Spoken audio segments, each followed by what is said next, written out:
نبی علیہ السلام فرماتے ہیں علی بن مرتضیٰ کہ میں نے جب بیٹا پہلا پیدا ہوا حضرت حسن رضی اللہ عنہ پیدا ہوئے تو میں نے ان کا نام حمزہ رکھا، سماہ حمزہ، فلما ولد الحسین سماہ بعمت جعفر،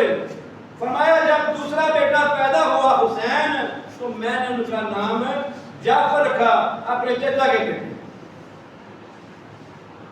فرمایا میں نے نبی علیہ السلام سے ذکر کیا، فدعانی رسول اللہ صلی اللہ علیہ وسلم فقال انی امرت ان غیر اسماء هاتین فقلت اللہ ورسول اعلم فسماہما حسن و حسین۔ سلسلہ صحیحہ کی یہ روایت ہے، نام بھی اللہ کے حبیب محمد کریم نے رکھے ہیں حسن اور حسین۔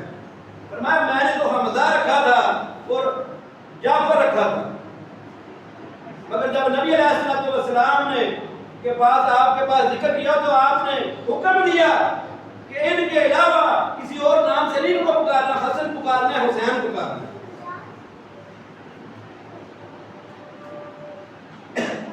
اور نبی علیہ السلام نے